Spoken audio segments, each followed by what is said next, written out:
Vamos a conversar con el vicepresidente del Congreso, Luis Roel.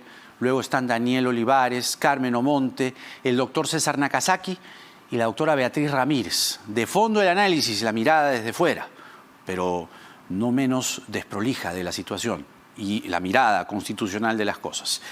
Señor Roel, bienvenido. ¿Cómo está usted? Buenas noches. Buenas noches, Jaime, a ti y a toda tu audiencia de RPP. Oiga, una consulta antes de entrar a los temas de fondo. ¿Le bajó usted el micro a Mirta Vázquez? Es lo que reclamaron. ¿Qué fue lo que pasó? No, para nada. Lo que ella estaba pidiendo era tomar más minutos de lo que se había acordado. Se había acordado que cada bancada tenían 2 minutos para poder usar la palabra y tenía que respetarse. Y ella quería utilizar un cachito más. Y si le damos a ella, ¿no le dieron a todos? A ella minuto 30, al resto le daban 2? Además, yo recuerdo los plenos. Normalmente quien dirige la mesa le dice 1 minuto para concluir, ¿no? 30 segundos para concluir. Se le da un cachito para que termine, pues, ¿no? Pero previamente se había quedado que por bancada un representante tenía 2 minutos y en base a eso se restringió el tiempo. Bueno, vamos entonces Bueno, esa fue parte de la anécdota. Ahora, usted dejó la mesa luego, ¿no? Claro, dejamos la mesa a la colega Matilde Fernández para que ella asumiera la conducción, ya que Mirta había estado también en el llano y mi persona también. Así es. Bueno, vamos al fondo de la cuestión que ha sido polémica a lo largo de la jornada y desde anoche que se conoció esta resolución judicial a través de un amparo que les pide suspender esta elección, pero pese a que no alcanzaron con los votos para elegir, incluso llamó mucho la atención que el señor Calle, que tenía mayor calificación, tuviese apenas 6 votos. Y, en fin, varios pasajes del Pleno que quedarán, por lo menos, en nuestras retinas. ¿Por qué pretender llevar adelante una elección de magistrados con una resolución judicial que la suspende, señor Roel? Primero tenemos que defender los fueros del Congreso de la República. Nosotros creemos en el principio de separación de poderes y eso significa de que cada ente, el poder del Estado, tiene funciones específicas, competencias específicas que le ha dado el constituyente, que están establecidas en la Constitución y que nos obligan a cumplirlas. Tenemos un deber que cumplir y entre ellos se encuentra el elegir a los magistrados del Tribunal Constitucional. Esta vez nos tocó defender el fuero y en mi caso, como parte de la selectiva y como representante del Congreso, tengo una responsabilidad mayor de defender dicho fuero. Ahora, ciertamente eso la juez Blácido no les impide, es decir, ella no va contra ello.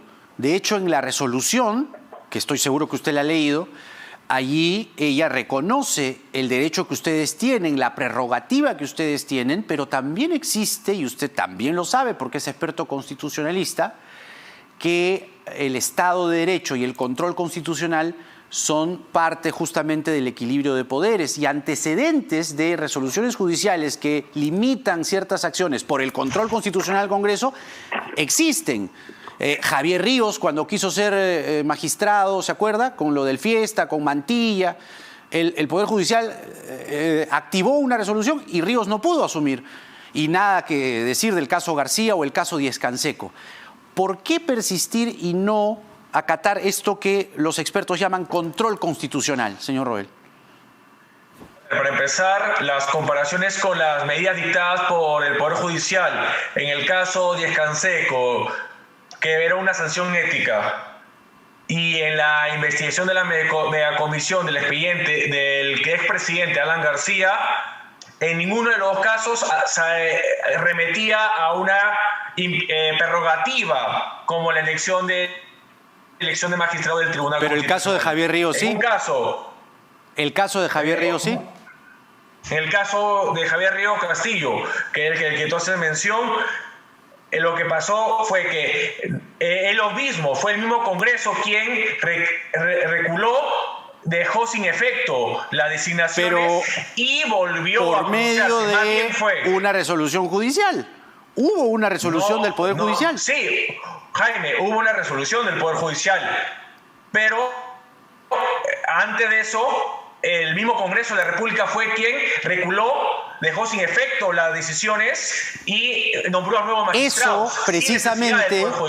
Eso precisamente distinguió al Congreso de entonces, porque además, claro, era un escándalo, pues Agustín Mantilla comiendo con Ríos y todo lo demás. Pero volvamos al presente. Muy bien. El paralelo podría configurarse en el sentido siguiente.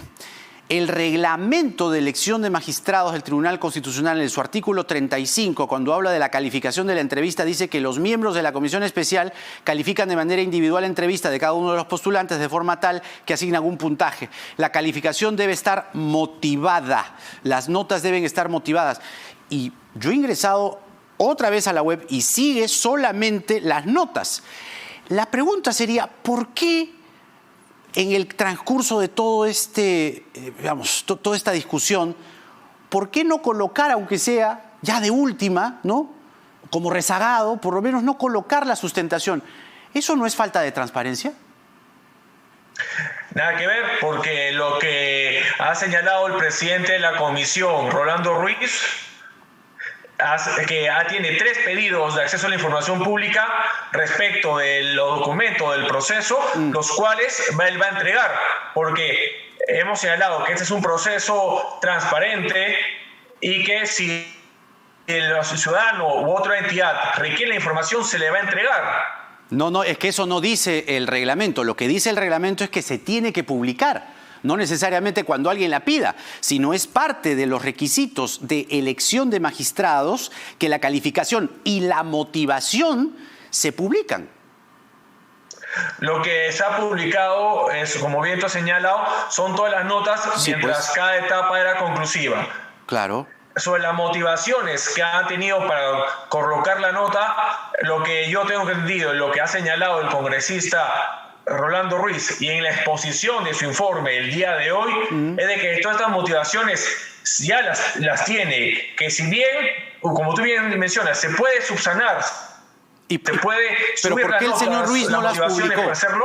¿Por qué no las subió? Esas motivaciones es parte de la transparencia. No solo eso, repito, lo dice el reglamento, porque todos tenemos que estar enterados de si le pusieron 19 a tal candidato, si le pusieron 22 al otro, ¿por qué le pusieron 19? ¿Por qué le pusieron 22? Es parte de lo que, digamos, como requisito para elegir magistrados, y no lo hicieron.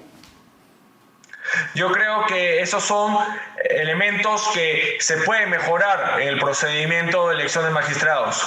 Cabe señalar, y Jaime, tú eres testigo, cuando se hizo la primera elección de la Junta Nacional de Justicia, que también fue un concurso público, por primera vez que se da para elegir a los miembros quienes iban a evaluar, ratificar y sancionar a los jueces y fiscales, también tuvo errores, cosas que se pudieron perfeccionar, y en el segundo concurso que se dio, subsanaron todos estos detalles que usted menciona y entre otros, y tenemos a una Junta Nacional de Justicia con miembros que yo creo que nadie puede señalar de que tengan algún problema o que sean criticados por sus decisiones. No, el tema es el que le vuelvo a señalar, que las calificaciones tienen que estar motivadas. Es decir, le pongo 19 porque tiene esta valoración, tiene esta otra valoración, y no es algo antojadizo que se nos ocurra a mí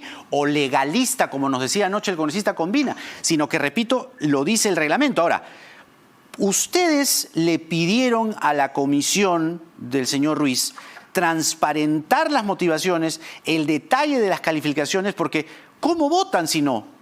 Para votar tienen que votar informadamente. Entonces, yo elijo al señor Calle. Y mira, además, qué curioso, el señor Calle, con la mayor calificación, el que más calificación obtuvo, aquí tengo la calificación del señor Calle, 91.45, el primero de la clase, 6 votos.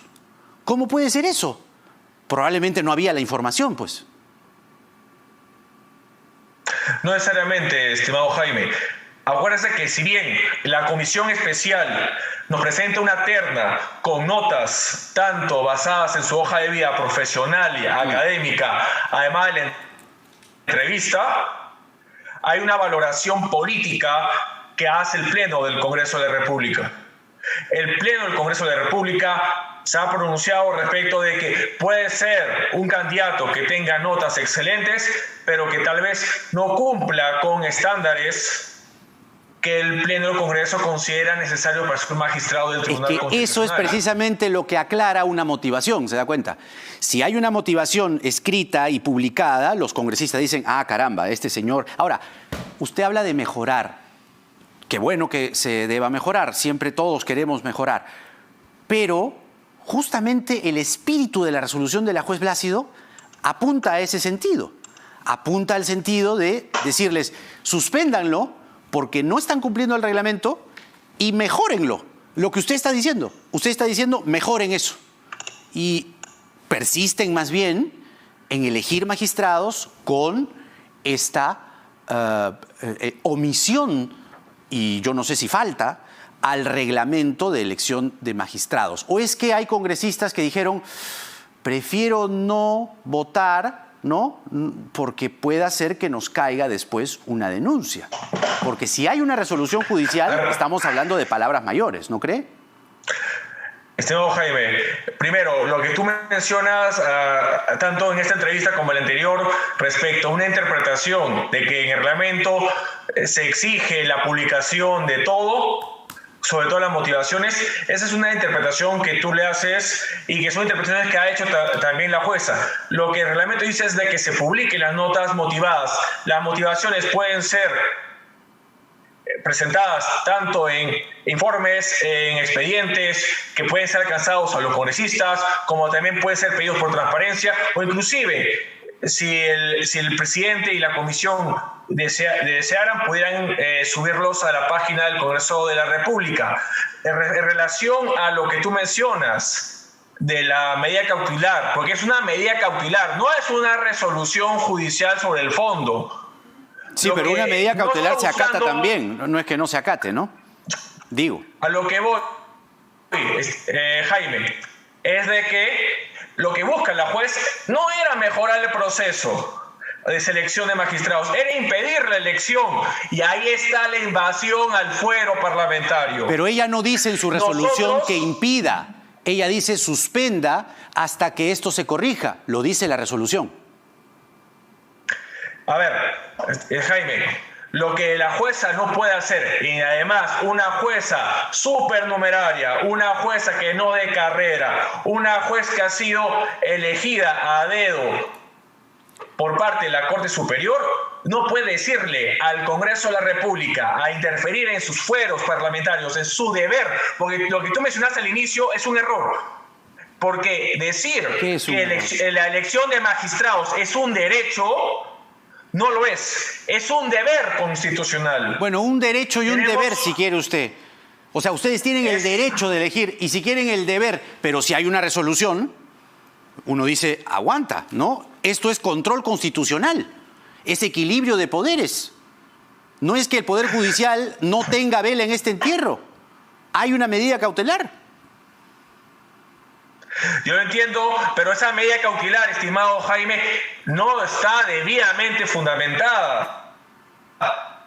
Si me puedes decir que esa medida cautelar ha sido debidamente motivada, que está debidamente razonada, que no tiene un matiz político por parte de esa jueza. Esa es una valoración suya, esa es una valoración suya y muy respetable, igual, es una opinión suya, pero es una resolución. Y dice allí que le conceden la medida cautelar al señor Ayala y les pide a ustedes suspender hasta mejorar esta situación. Era más sencillo de lo que usted cree. Era tan sencillo como si usted dice que el señor Ruiz, el presidente de la comisión, tiene las motivaciones y tiene la sustentación de cada nota, ¿por qué no lo publicaron y dijeron, perfecto, vamos a publicarlo, acá están? Listo, ya está, vamos a votar debidamente informados los 130 congresistas de por qué cada candidato tiene tal o cual calificación. ¿No le parece mejor así? Exactamente, puede ser una forma de subsanar o señalar lo que tú mencionas, pero lo que siempre voy a... Puede ser entonces. Además, el procurador, sí, entiendo, la ha apelado. Mira, el procurador la apeló. Ese es el camino, apelar una resolución. La medida cautelar no se apela, se opone, estimado Jaime. ¿Ah, sí? O sea, se desconoce. Uno se opone. No se hace caso. Opone, no. El término jurídico, Jaime, es oponerse a la medida cautelar. ¿Y no apelarla? ¿Apelarla no? Se opone. Es que el término no es apelarla, Jaime, es oponerse a la medida cautelar. ¿Y el procurador no la ha apelado? El procurador el día de mañana va a oponerse a la misma y además va a hacer todas las acciones legales.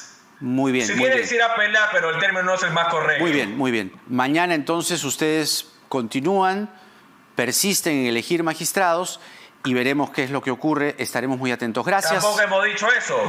Tampoco hemos dicho eso, Jaime. Ah, ¿no? Entonces... El día de mañana se ha convocado a una junta de portavoces a las 8 de la mañana para debatir. ¿Por qué? Porque si no tenemos los votos, tampoco podemos maltratar a los candidatos. Ah, qué bueno. Vamos a ver entonces. Vamos a estar muy atentos de temprano en la rotativa del aire, señor Roel. Gracias. Muy buenas noches. El vicepresidente del Congreso, Luis Roel.